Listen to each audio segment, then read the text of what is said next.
What's up, guys? Welcome back to the Mike Check Podcast. This is T Word, the People's Champ. Thanks for tapping in. Today, we're going to be talking about Errol Spence Jr. and Terrence Crawford and their super fight coming up in July. Before we get into the video, don't forget to like, comment, and subscribe. We appreciate that feedback. All right, guys, so we're going to get right into it. And today, as you can see by the title, does size matter? We asked this question because if you watch both press conferences in LA and New York, you saw what looks to be a significant size difference between the two fighters. And while they're not that far apart, I would say in height, because it's really hard to determine exactly what the height difference is based on the different shoes that they wore each day. But physical stature in terms of kind of like their muscle, their muscle mass. You can look at Errol Spence and tell that he's a naturally more muscular person than Terrence Crawford.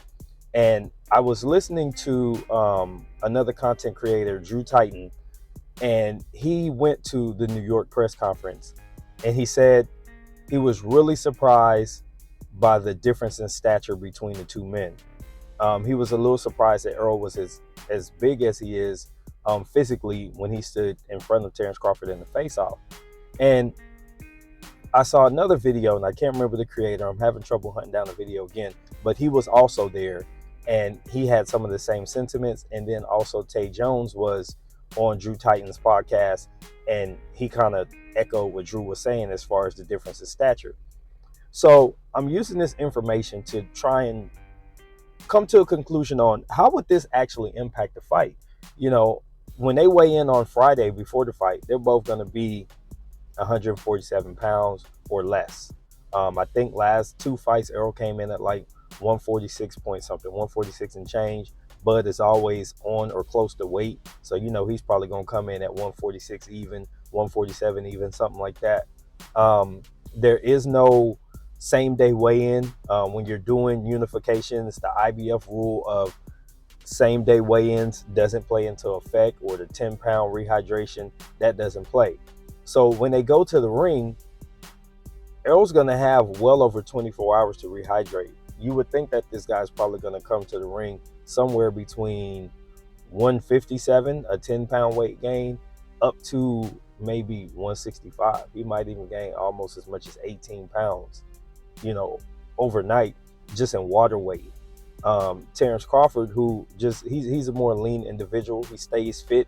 You could catch Bud every now and then. You can see like in his face, it looks a little fat, like he's chilling between fights. But his body's never completely out of shape. He never has like that gut look or anything like that. So you know that he's not going to rehydrate a whole lot, because he's not draining down as much water weight to get to 147. To get to 147, he's probably digging at his actual muscle tone. So when you talk about how this impacts the fight, when these two guys get in there, and you know that Errol has a punishing style. He wants to just beat on you and try and damage you. And Terrence Crawford has a moving style. But if he could get Terrence Crawford to stop moving his legs, that physical stature, that difference in stature is going to play a factor, because you've got this bigger person beating on this smaller person relentlessly.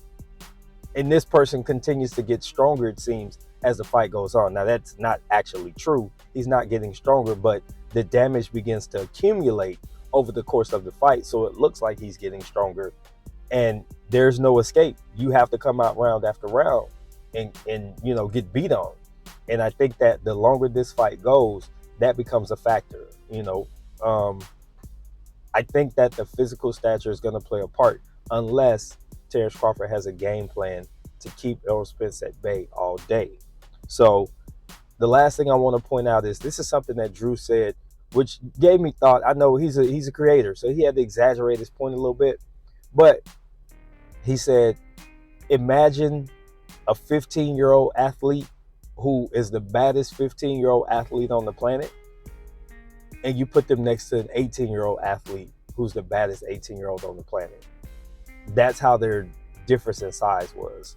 So I just thought that was an interesting take.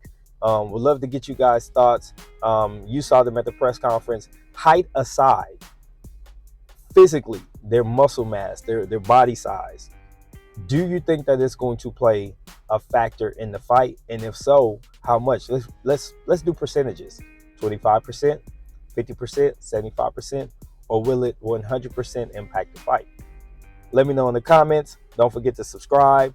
Don't forget to check us out on Sunday, 5:30 p.m. Central Standard Time, right here on the Mic Check Podcast. This has been T Word. I'm out. Peace.